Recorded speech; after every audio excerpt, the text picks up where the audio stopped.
प्रिय मित्रों, स्वागत है आपका ज्ञान गंगा पाथ यूट्यूब चैनल में। आइए आज हम लोग देखेंगे यूपी टेट के पर्यावरण अध्ययन में यह पहला भाग यानी विज्ञान और पर्यावरण सबसे बड़ा स्कोरिंग एरिया है। पिछले सालों के पेपर्स को देखें तो इस सेक्शन से लगभग 12 से 15 प्रश्न सीधे पूछे जाते हैं। चूँकि यूपी टेट में गहरे कॉन्सेप्ट की जगह तथ्य पूछे जाते हैं, इसलिए इस सेक्शन को उन बिंदुओं के साथ समझेंगे जहां से सीधे प्रश्न बनते हैं। यदि हम लोग बात करें तो जो सीटेट होता है उसमें कॉन्सेप्ट बेस होते हैं, लेकिन यूपी टेट जो है इसमें फैक्ट ज़्यादा पूछा जाता है। तो इसी को हम लोग ध्यान में रख करके बहुत ही जल्दी पूरे एरिया को कवर कर लेंगे। यानी पर्यावरण अध्ययन का जो भी रहेगा तो एक दो और वीडियो लाएंगे जिसमें पूरे पर्यावरण अध्ययन को आपको बहुत ही कम समय में कोर पॉइंट समझाएंगे। तो चलिए देर न करते हुए स्टार्ट करते हैं। मैदान में हारा हुआ इंसान फिर से जीत सकता है, लेकिन मन से हारा हुआ इंसान कभी नहीं जीत सकता। इस उक्ति के साथ हम स्टार्ट करते हैं। इसमें ये ध्यान देना है कि कभी भी अपने मन से नहीं हार मानना चाहिए। भले किसी परीक्षा में फेल हों, चाहे दूसरी बार दे रहे हों, लेकिन हार नहीं मानना चाहिए मन से। मन से हमेशा लगे रहिए, जीत श्योर मिलेगी, यानी अच्छे अंक ज़रूर आएंगे। एक चीज़ और ध्यान रखिए, पास होने के लिए नहीं पढ़ना चाहिए, हमेशा टॉपर बनने के लिए पढ़ना चाहिए। तो देर न करते हुए हम लोग स्टार्ट करते हैं। तो जो हमारा पहला टॉपिक है यह है मित्र, परिवार और मित्र, फ्रेंड्स एंड फैमिली। यहाँ से आमतौर पर एक प्रश्न पक्का आता है जो परिवार के प्रकार और सामाजिक व्यवस्था पर आधारित होता है। तो सबसे पहले हम लोग स्टार्ट करते हैं। तो जो हमारा पहला पॉइंट है एकल परिवार, यानी इसमें पूछा जाता है कि एकल परिवार में कौन कौन आते हैं। ये ऑप्शन के रूप में हमको दे दिया जाता है। तो इसमें केवल पति, पत्नी और उनके अविवाहित बच्चे आते हैं। इसमें 3 पॉइंट को ध्यान देना है, कौन कौन, पति, पत्नी और अविवाहित बच्चे। प्रश्न पूछता है कि कम जनसंख्या और कम कलह वाले परिवार कौन से हैं। तो इसका आंसर हो जाता है एकल परिवार। फिर दूसरे पॉइंट की तरफ देखते हैं हम लोग, संयुक्त परिवार। तो संयुक्त परिवार क्या होता है, इसमें माता पिता, दादा दादी, भाइया भाभी, चाचा चाची और बच्चे सब साथ रहते हैं। तो उसे हम लोग क्या कहते हैं, संयुक्त परिवार। भारत के ग्रामीण व्यवस्था का मुख्य आधार यही है, यानी ग्रामीण में देखा जाए तो संयुक्त परिवार सबसे ज़्यादा मिलता है। फिर महत्वपूर्ण तथ्य की तरफ हम लोग देखेंगे, परिवार को बालक की प्रथम पाठशाला कहा जाता है। किसको बोला जाता है, परिवार को बालक का जो है प्रथम पाठशाला है। सामाजिकरण की प्रक्रिया परिवार से ही शुरू होती है। फिर दूसरे पॉइंट की तरफ हम लोग बढ़ेंगे, भोजन, स्वास्थ्य एवं स्वच्छता, फूड हेल्थ एंड हाइजीन। भोजन के घटक और कमी से होने वाले रोग बहुत ही पूछा जाता है। तो इसमें हम लोग देखेंगे कार्बोहाइड्रेट और वसा, यानी जो कार्बोहाइड्रेट है और वसा है, इन्हें ऊर्जा देने वाले भोजन कहते हैं। कार्बोहाइड्रेट हमको क्या देता है, ऊर्जा देता है, और वसा क्या देता है, ऊर्जा देता है। वसा से कार्बोहाइड्रेट की तुलना में 2 गुनी ऊर्जा मिलती है, यानी सबसे ज़्यादा ऊर्जा किससे मिलती है, वसा से, और दूसरे नंबर पे किससे मिलती है, कार्बोहाइड्रेट से। और वहीं बात करेंगे प्रोटीन की, तो प्रोटीन का जो काम होता है, शरीर का निर्माण करने वाला यह तत्व है, यानी बॉडी बिल्डिंग फूड है। जैसे जो लोग जिम में जाते हैं तो सबसे ज़्यादा प्रोटीन ही लेते हैं वो लोग अपनी बॉडी को बिल्ड करने के लिए। इसकी कमी से बच्चों में क्वाशियोरकर और मरास्मस रोग हो जाता है। क्वाशियोरकर और मरास्मस रोग हो जाता है। ये हम लोग ध्यान से देखेंगे क्योंकि ये पूछा जाता है। फिर आगे हम लोग देखेंगे कि विटामिन और खनिज से बहुत ही इम्पोर्टेंट प्रश्न बनता है। यहाँ पे श्योर है, अभी हम ये बता दे रहे हैं कि यहाँ से क्वेश्चन आना ही आना है। यदि आप एग्ज़ाम में जाएंगे तो इससे 1 या 2 क्वेश्चन श्योर है कि मिलेगा। तो हम लोग देर न करते हुए स्टार्ट करते हैं। विटामिन ए खनिज है, तो और इसका नाम क्या है, रेटिनाल। विटामिन ए का नाम रेटिनाल। और इसकी कमी से होने वाले रोग कौन सा है, रतौंधी। विटामिन ए की कमी से होने वाला रोग रतौंधी। और ये कहाँ पाया जाता है, तो गाजर में, हरी सब्जियां में विटामिन ए की मात्रा पाई जाती है। फिर विटामिन B1 B1 को क्या कहते हैं, थायमीन। इससे कौन सा रोग होता है, बेरी। और यह इसका मुख्य स्रोत क्या है, बिना पालिश के चावल और दूध में पाया जाता है। यदि दूध की बात किया जाए तो लगभग सब विटामिन पाया जाता है, विटामिन सी को छोड़कर।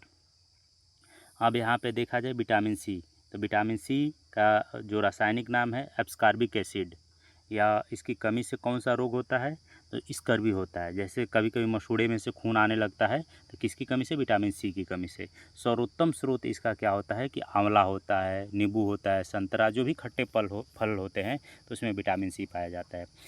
विटामिन डी की बात किया जाए तो विटामिन डी जो है इसका रासायनिक नाम है कैल्सीफेराल।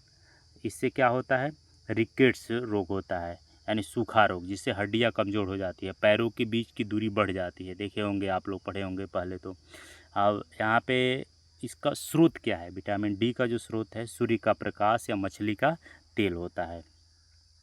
अब अगले हम लोग देखेंगे विटामिन ई का नाम क्या है, टोकोफेराल। बस इतना पूछा जाता है, विटामिन ई के रासायनिक नाम क्या है, टोकोफेराल।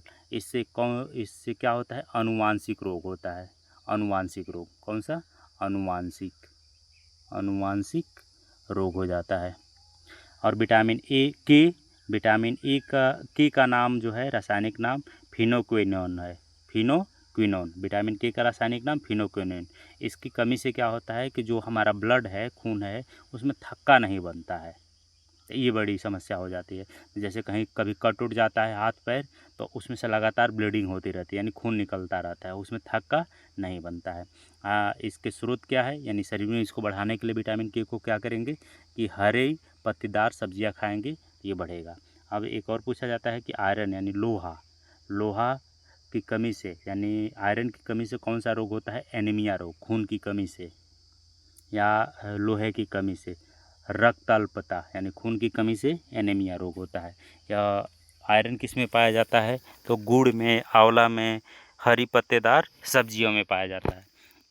तो इसको हम लोग एक ट्रिक के माध्यम से याद करेंगे, जो रासायनिक नाम है कैसे याद होता है। तो इसका एक ट्रिक है कि रथ एक टॉफ़ी है। क्या ट्रिक है, रथ एक टॉफ़ी है, यानी जो विटामिन ए है तो उसका नाम क्या रहेगा, रेटिनॉल। ऊपर भी देखते रहिए, चार्ट को नीचे कर दिए हैं।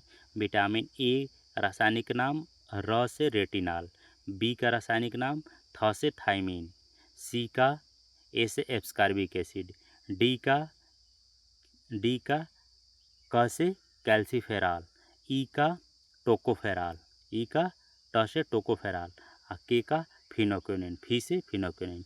यानी हमारा क्या हो गया ट्रिक कि रथ एक टॉफ़ी है। Vitamin A retinol, B thiamine, C ascorbic acid, D calciferol, E tocopherol और के फिनोक्विनान। तो इस ट्रिक को हम लोग आसानी से याद रख सकते हैं कि रथ एक टॉफ़ी है। फिर आगे हम लोग बढ़ते हैं। यदि यह वीडियो आप लोगों को अच्छा लग रहा हो तो इस वीडियो को तुरंत सब्सक्राइब कर दें, जिससे हमको मोटिवेशन मिलता है। तो अगला जो पॉइंट है हमारा, भोजन का संरक्षण। भोजन के संरक्षण में है तो आलू प्याज को नमी से बचाकर खुले में रखना चाहिए। दूध को उबाल कर रखना चाहिए, यानी भोजन का संरक्षण। आलू प्याज यदि है तो गर्मी में रखेंगे तो वह क्या हो जाएगा, ख़राब हो जाएगा। गर्मी में मतलब नमी से बचा कर के रखना चाहिए। ध्यान दीजिए फिर से कि जो भोजन है, तो भोजन में आलू प्याज जो है, तो आलू प्याज जैसे हम लोग खेत से ला करके उसको नमी से बचा करके रखते हैं, खुले में रखते हैं कि हवा लगता रहे। दूध को संरक्षण करने के लिए क्या करते हैं कि उबाल करके रखते हैं। कांच के जार में अचार को रखने से पहले जार को धूप में सुखाया जाता है कि नमी रहेगा तो वह क्या कर जाएगा, उसमें फंगस लग जाएंगे। इसलिए इसको हम लोग भोजन को संरक्षण करने के लिए ये उपाय लगाते हैं। फिर आगे हम लोग देखेंगे आवास के बारे में, शेल्टर। ये भी आपका बहुत ही इंपॉर्टेंट पॉइंट है, जिससे कि 1-2 क्वेश्चन बार बार आया है। भारत के अलग अलग राज्यों में पारंपरिक घरों और जीव जंतुओं में रहने वाले स्थान से यहाँ पे प्रश्न बनते हैं। यदि बात किया जाए असम का, तो असम को आप लोग देखे होंगे कि वहाँ पे सबसे ज़्यादा बारिश होता है। जब बहुत बारिश होता है, सबसे ज़्यादा तो वैसे देखा जाए तो वहाँ पे होता है गारो खासी, जयंतिया पहाड़ी में, मेघालय में जो कि स्थित है, तो उसी के बगल में है असम। तो असम, यहाँ पे बहुत बारिश होती है, इसलिए जो यहाँ के घर होते हैं ज़मीन से 10-12 फीट ऊंचे पास के खंभों पर बनाए जाते हैं। तो ये हम लोगों को ध्यान में रखना है। फिर यदि लद्दाख के घर की बात किया जाए तो जो लद्दाख के घर होते हैं 2 मंजिला होते हैं। दीवारें मिट्टी और चूने से पुती होती है। नीचे की मंजिल पर खिड़की नहीं होती है। उसमें क्या रखा जाता है? जानवर और सामान रखने के लिए होता है। और छतें कैसी होती है? समतल होती है। अब वही बात करेंगे मनाली के बारे में। तो मनाली जैसा कि आप लोग जानते हैं कि पहाड़ी एरिया है, हिमाचल में पड़ता है मनाली। कुल्लू मनाली आप लोग घूमने गए भी होंगे, चाहे आगे नौकरी लग जाएगी तो जाएंगे।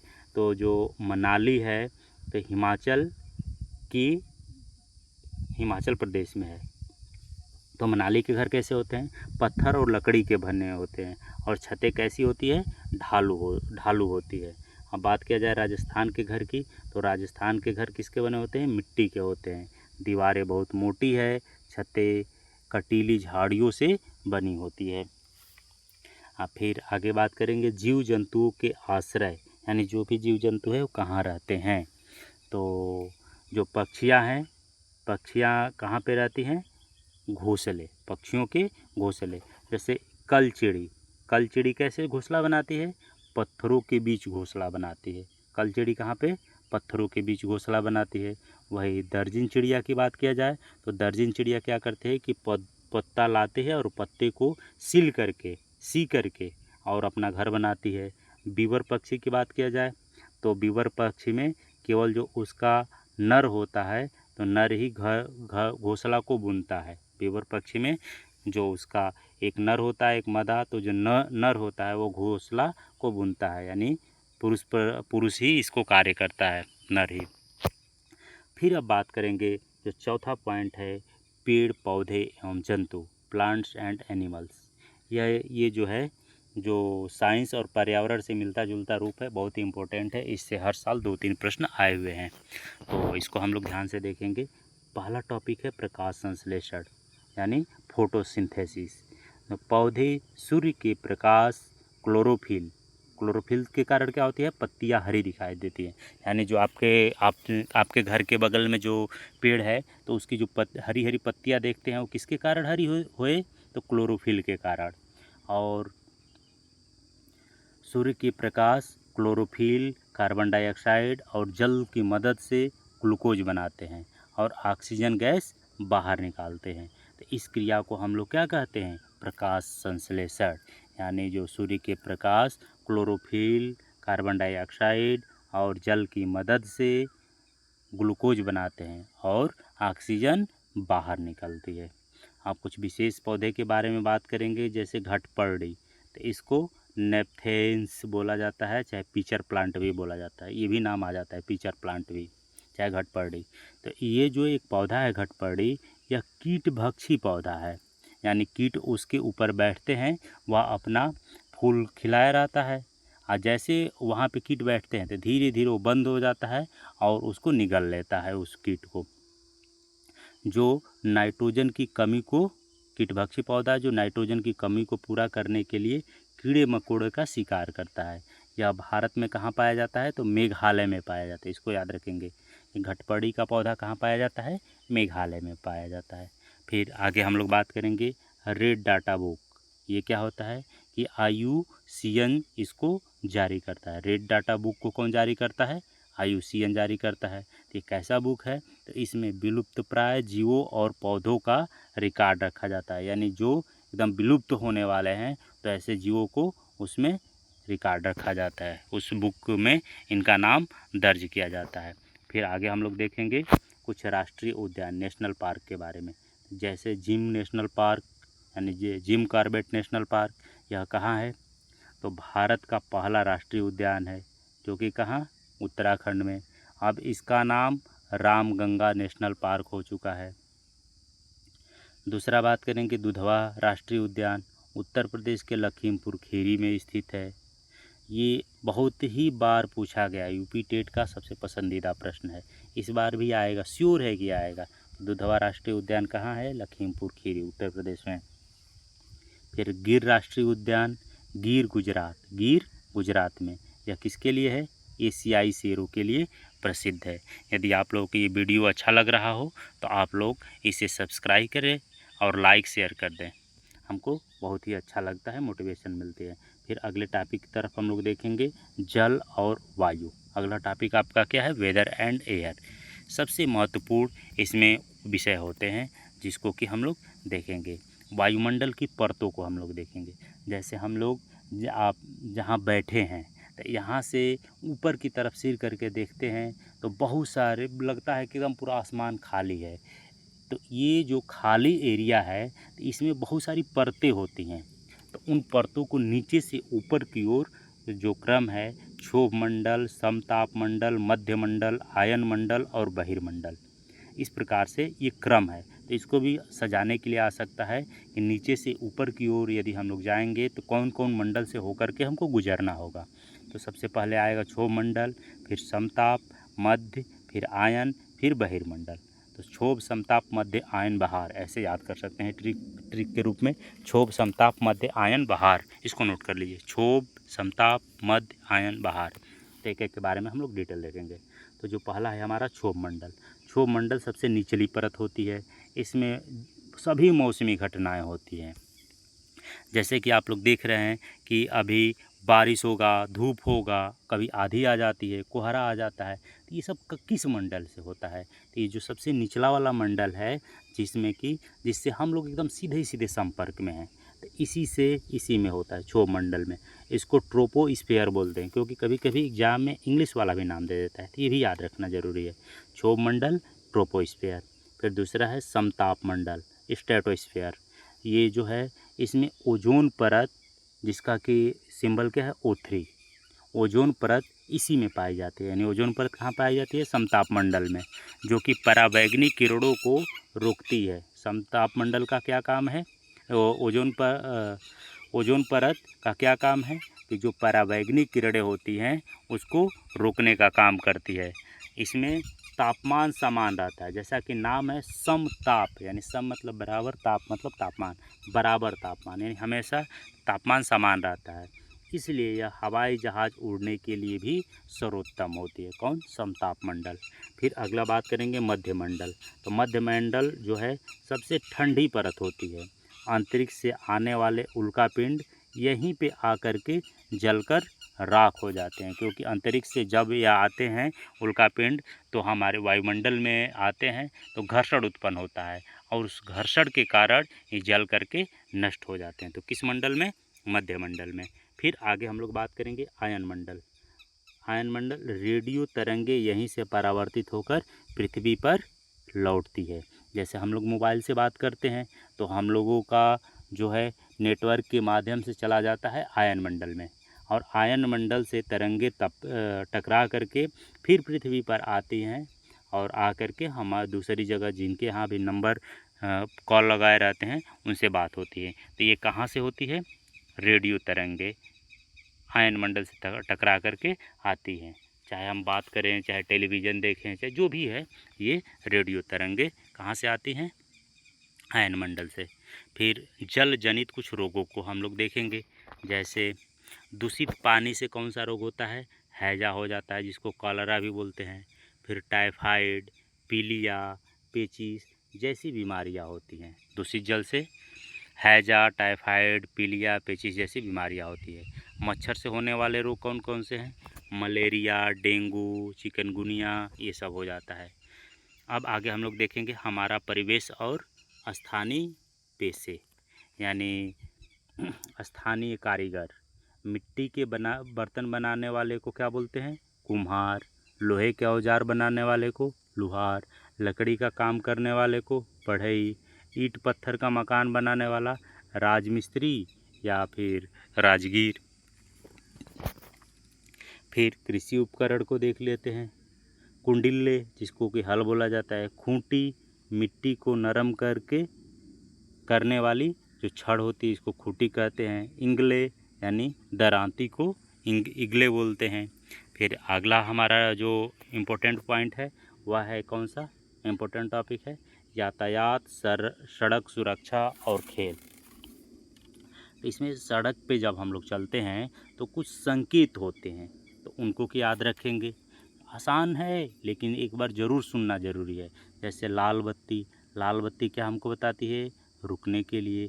पीली बत्ती यानी तैयार हो जाइए, अब चलना है, और हरी बत्ती जैसे दिखे तब हमको चलना स्टार्ट कर देना है।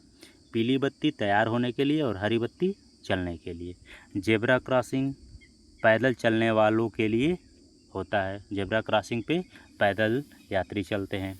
अब राष्ट्रीय राजमार्ग की बात कर लें तो भारत का सबसे लंबा राष्ट्रीय राजमार्ग कौन सा है? NH-44, जो कि श्रीनगर से कन्याकुमारी तक जाता है। अब खेल के भी बारे में थोड़ा सा बात कर लेते हैं। अब भारत का राष्ट्रीय खेल क्या है? हॉकी। हालांकि आधिकारिक तौर पर यह घोषित नहीं है, पर किताबों के अनुसार यही सही माना जाता है। खिलाड़ियों की संख्या की बात किया जाए तो क्रिकेट, फुटबॉल और हॉकी में कितने खिलाड़ी होते हैं? 11। याद रखना है, क्रिकेट, फुटबॉल और हॉकी में 11 खिलाड़ी, कबड्डी में 7 खिलाड़ी, खो खो में 9 खिलाड़ी होते हैं।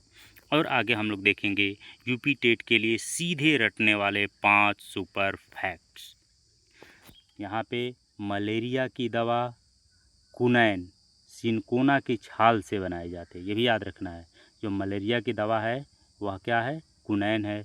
या सिनकोना जो पेड़ होता है उसकी छाल से बनाई जाती है। किससे? सिनकोना की छाल से बनाई जाती है। दूसरा पॉइंट है कि लौंग और इलायची के कौन सा भाग हम खाते हैं? फूल। लौंग और इलायची के फूल वाले भाग से प्राप्त करते हैं।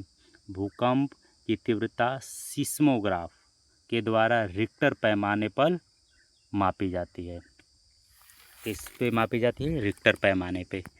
जो रक्त समूह है इसकी खोज लैंड स्टीनर ने किया। रक्त समूह की खोज किसने किया? लैंड स्टीनर ने। और दूध से दही बनने की प्रक्रिया को क्या कहते हैं? किण्वन। दूध से दही बनने की प्रक्रिया को क्या कहते हैं? किण्वन। और इसमें कौन सा बैक्टीरिया मदद करता है? लैक्टोबैसिलस। यानी लैक्टो शब्द जहाँ भी आ जाएगा तो वो दूध से संबंधित हो जाएगा। ठीक, तो ये जो हम लोग टॉपिक देखे हैं इससे संबंधित कुछ 20 मॉक टेस्ट कर लेते हैं। इसको मॉक टेस्ट करने से पहले हम लोग ये याद रखेंगे कि हमको अपने समय पे विशेष ध्यान रखना है। समय के पास इतना समय नहीं है कि वो आपको दोबारा समय दे, यानी समय के पास इतना समय नहीं है कि वो आपको दोबारा समय दे। इसलिए आज ही मेहनत शुरू करें। यानी जब आप लोग वीडियो देख रहे हैं तो इसको मन से देखें और इसको बार बार 1-2 बार देख लेंगे तो हमको पूरा विश्वास है कि आपका याद हो जाएगा परीक्षा के लिए। यदि आप लोगों को ये अच्छा लग रहा हो तो इसको लाइक, शेयर और सब्सक्राइब कर दें। तो चलिए तुरंत सब्सक्राइब कर दीजिए। ठीक है, आगे बढ़ते हैं। तो हम लोग 20 प्रश्न को देखेंगे जो कि बहुत ही इम्पोर्टेंट है, जो कि पिछले परीक्षाओं में पूछा भी गया है। जो पहला क्वेश्चन है हमारा, वन्य जीव सुरक्षा अधिनियम यानी वाइल्ड प्रोटेक्शन एक्ट किस वर्ष पारित किया गया था? तो जो इसका आंसर है 1972 में। जो इसका आंसर क्या हो जाएगा? किस वर्ष पारित किया गया था? 1972 में। अब इसमें हमको ध्यान देना है कि पर्यावरण संरक्षण अधिनियम 1986 में आया है। 1986 में क्या आया है? पर्यावरण संरक्षण अधिनियम। तो इसमें कन्फ्यूजन नहीं होना है। 1972 में वन्य जीव सुरक्षा अधिनियम आया है, अब पर्यावरण संरक्षण अधिनियम 1986 में आया है। क्वेश्चन नंबर 2 की तरफ बढ़ते हैं। क्वेश्चन नंबर 2 क्या है कि दूध से दही बनने की प्रक्रिया को क्या कहते हैं? अभी हम लोग पीछे देखे हैं क्वेश्चन में, इसको क्या बोलते हैं? ऑप्शन नंबर कौन सा सही हो जाएगा? सी, किण्वन। किण्वन। इसके लिए लैक्टोबैसिलस बैक्टीरिया जिम्मेदार होता है। कौन सा बैक्टीरिया? लैक्टोबैसिलस। फिर अगले क्वेश्चन की तरफ हम लोग देखेंगे, किस वर्णक यानी पिगमेंट की उपस्थिति के कारण पौधे हरे होते हैं? अभी हम लोग देखे हैं, इसका क्या हो जाएगा? कैरोटीनाइड या लाइकोपीन, एंथोसाइनिन या क्लोरोफिल। तो इसका आंसर क्या सही है? क्लोरोफिल के कारण हमको पौधे हरे दिखाई देते हैं, पत्तियां हरी दिखाई देती हैं। फिर अगले क्वेश्चन की तरफ हम लोग बढ़ेंगे। जो अगला क्वेश्चन हम लोगों का है क्वेश्चन नंबर 4, जड़ी बूटियों की रानी भारत की सबसे पवित्र जड़ी बूटी है। इस औषधीय पौधे का हिंदू धर्म में महत्व है और इसका वानस्पतिक नाम ओसिमम सैंक्टम है। इसे सामान्यतः क्या कहा जाता है? इसको क्या कहते हैं हम लोग? अजवाइन के फूल कहते हैं, कि तुलसी कहते हैं, कि रोजमेरी कहते हैं, कि धनिया कहते हैं, यानी जड़ी बूटियों की रानी कौन सी है? तो इसका सिंपल सा आंसर है, इसका आंसर क्या हो जाएगा? तुलसी। तुलसी माता का कुछ लोग पूजा भी करते हैं, कुछ लोग चाय में भी डालते हैं। तो जड़ी बूटियों की रानी ओसिमम सैंक्टम क्या है? तुलसी है। फिर अगले क्वेश्चन की तरफ बढ़ेंगे हम लोग।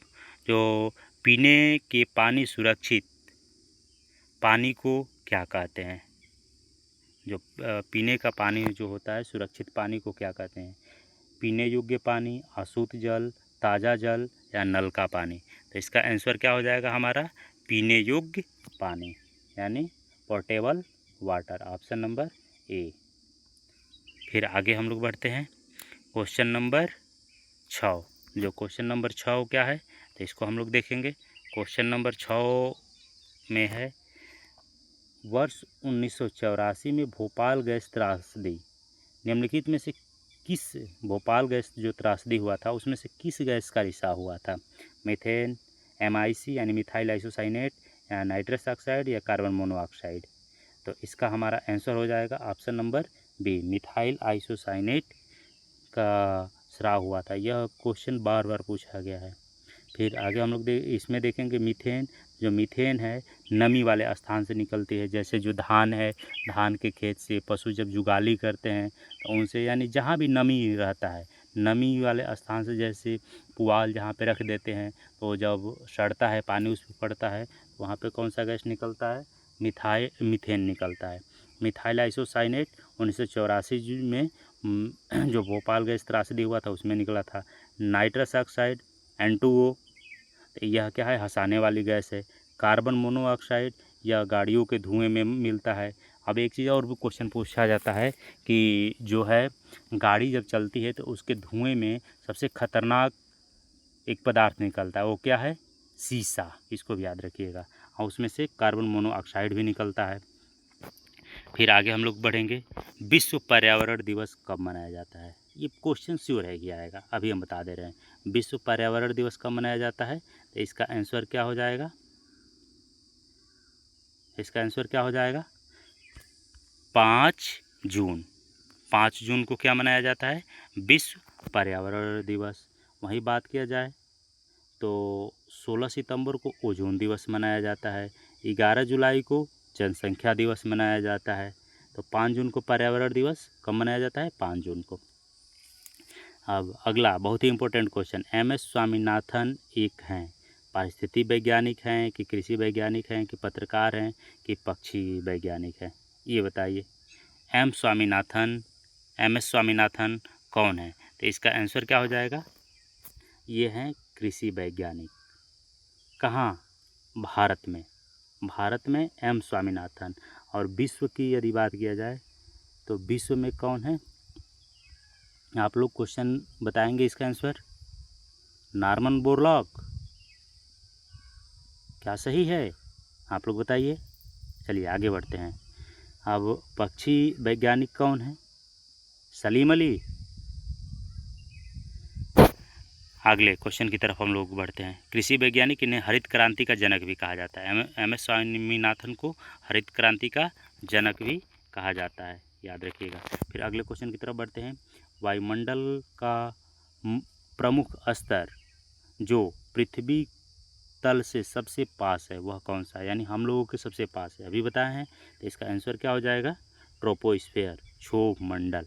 इसी में जितनी भी मौसमी घटनाएं होती हैं, वर्षा होना, आंधी, ये सब जो भी हैं, तो कहाँ पे घटित होती है? क्षोभ मंडल में।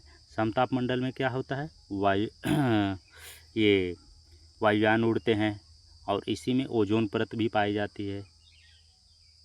आयन मंडल से रेडियो तरंगे परावर्तित होकर के हम लोग बात करते हैं मोबाइल से। जो आप लोग इस वीडियो को देख रहे हैं तो ये कैसे आप लोग देख रहे हैं? इस कहाँ से ये परावर्तित होकर के आ रही है? तो आयन मंडल से ही परावर्तित होकर के आ रहे हैं, तो हम लोगों तक ये चीज़ें पहुँच रही हैं। फिर अगला जो क्वेश्चन है कि तिब्बत की सांगपो नदी भारत में किस नाम से जानी जाती है? तिब्बत में जिसको कि हम लोग सांगपो कहते हैं, भारत में किस नाम से जानी जाती है? तो इसका आंसर है क्या, ब्रह्मपुत्र नदी। कौन सी नदी है, ब्रह्मपुत्र नदी। फिर यह जा कर के पश्चिम बंगाल में गंगा से मिल जाती है, तो जमुना नदी के नाम से यह प्रवाहित होने लगती है, गंगा और ब्रह्मपुत्र मिल करके। अगले क्वेश्चन की तरफ हम लोग क्वेश्चन नंबर 11 देखेंगे। निम्नलिखित में से कौन सी ग्रीन हाउस गैस नहीं है। Carbon dioxide, CO2, N2O, nitrous oxide, helium या मीथेन। कौन सी ग्रीन हाउस गैस नहीं है। तो ये सिंपल सा क्वेश्चन हो गया, इसका आंसर क्या हो जाएगा, हीलियम। इसका क्या आंसर है, helium. Helium green house gas नहीं होती है, लेकिन कार्बन डाइऑक्साइड, नाइट्रस ऑक्साइड और मीथेन ग्रीन हाउस गैस में आती है। ये भी बहुत इंपॉर्टेंट क्वेश्चन, ये आएगा, ध्यान रखिएगा।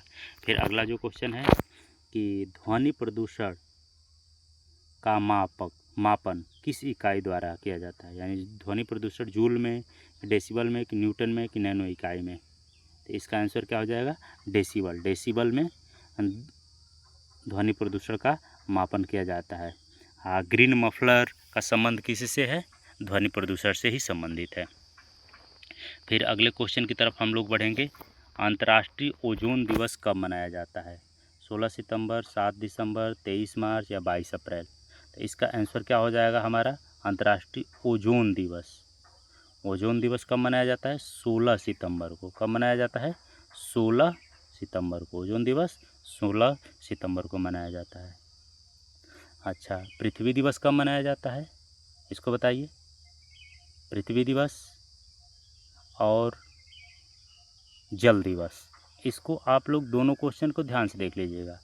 जल दिवस और पृथ्वी दिवस और ओजोन दिवस, ये इसमें से क्वेश्चन आना ही आना है।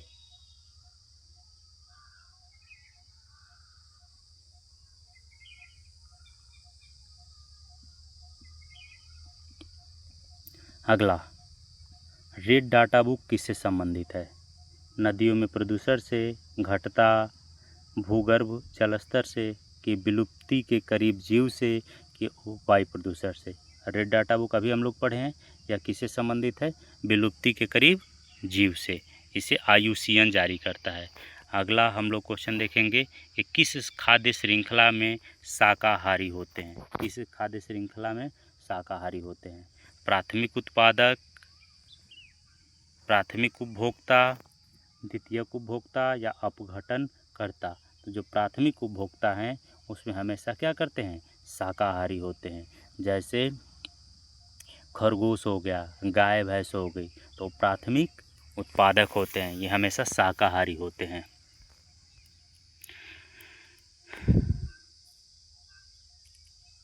प्राथमिक उपभोक्ता पौधे उत्पादक होते हैं और उन्हें खाने वाले शाकाहारी जीव प्राथमिक उपभोक्ता कहते हैं। जो प्राथमिक पौधे क्या हैं, उत्पादक हैं, और इनको खाने वाले जो शाकाहारी जीव होते हैं, तो उन शाकाहारी जीवों को क्या कहते हैं, प्राथमिक उपभोक्ता कहते हैं। और जो शाकाहारी जीव को खाते हैं, द्वितीय उपभोक्ता कहते हैं। शाकाहारी जीव को जो खाते हैं उनको द्वितीय उपभोक्ता कहते हैं। अब अगले क्वेश्चन की तरफ हम लोग देखेंगे। संकटाग्रस्त जंतु दैत्याकार पांडा यानी जेंट पांडा कहाँ पाया जाता है। बहुत ही इंपॉर्टेंट क्वेश्चन। संकटाग्रस्त यानी संकट से ग्रस्त है ये, यानी विलुप्ति के कगार पे है। दैत्याकार पांडा, जेंट पांडा कहाँ पाया जाता है, ऑस्ट्रेलिया में, कि भारत में, कि चीन में, कि ब्राज़ील में। तो इसका आंसर क्या हो जाएगा, यह चीन में पाया जाता है। चीन का जो चीन में पाया जाता है। WWF जो होता है कुश्ती टाइप का, तो उसका प्रतीक चिन्ह भी क्या है, दैत्याकार पांडा, जेंट पांडा। फिर क्वेश्चन नंबर 17 की तरफ हम लोग बढ़ेंगे। निम्नलिखित में से किस गैस के कारण एसिड रेन यानी अम्लीय वर्षा होती है। सल्फर डाइऑक्साइड के कारण, या हाइड्रोजन फ्लोराइड का, या फिर कार्बन डाइऑक्साइड या मीथेन के कारण। तो इसका आंसर क्या हो जाएगा हम लोगों का, सल्फर डाइऑक्साइड SO2। यानी जब इसके साथ नाइट्रोजन डाइऑक्साइड इसके साथ नाइट्रोजन डाइऑक्साइड भी जिम्मेदार होती है, जिससे ताजमहल का रंग है पीला पड़ रहा है, यानी वह भद्दा हो रहा है। सल्फर डाइऑक्साइड और नाइट्रोजन डाइऑक्साइड मिल करके यह क्या होते हैं, एसिड रेन का निर्माण होता है। फिर अगला क्वेश्चन है क्वेश्चन नंबर 18। दुधवा राष्ट्रीय उद्यान उत्तर प्रदेश के किस जिले में है? तो इसका आंसर क्या हो जाएगा? बहुत ही आसान क्वेश्चन, लखीमपुर खीरी। वाराणसी में क्या है? सब्जी अनुसंधान संस्थान। अगले क्वेश्चन की तरफ हम लोग बढ़ते हैं कि निम्नलिखित में से किस देश के संविधान से मौलिक कर्तव्य को लिया गया है? जर्मनी से, यूके से, यूएसए से या सोवियत संघ यानी जो कि रूस कहते हैं। तो हम लोगों का जो मौलिक कर्तव्य है, तो मौलिक कर्तव्य कहाँ से लिया गया है? मौलिक कर्तव्य की यदि बात किया जाए तो मौलिक कर्तव्य हम लोग यूएसएसआर से लिए हैं। कहाँ से लिए हैं? यूएसएसआर यानी रूस से। यूएसएसआर का विघटन हो गया है। अब पूर्व सोवियत संघ जो जिसका नाम था यूएसएसआर, अब क्या बना है? रूस के रूप में अलग। तो हम लोग का मौलिक कर्तव्य कहाँ से लिया गया है? रूस से। वही मौलिक अधिकार की बात किया जाए तो मौलिक अधिकार यूएसए से। तो इसका आंसर, इस प्रश्न का आंसर हो जाएगा यूएसएसआर। और मौलिक कर्तव्य, मौलिक अधिकार की बात किया जाएगा तो मौलिक अधिकार कहाँ से हो जाएगा? यूएसए यानी अमेरिका से। अगले क्वेश्चन की ये थोड़ा सा एक पॉइंट और दिया है, इसको भी ध्यान दे लेते हैं।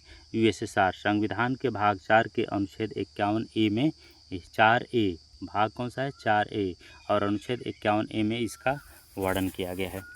अब अगला क्वेश्चन है कि चिपको आंदोलन के प्रणेता कौन है? चिपको आंदोलन के प्रणेता यानी चिपको आंदोलन किसने चलाया था? सुंदरलाल बहुगुणा ने।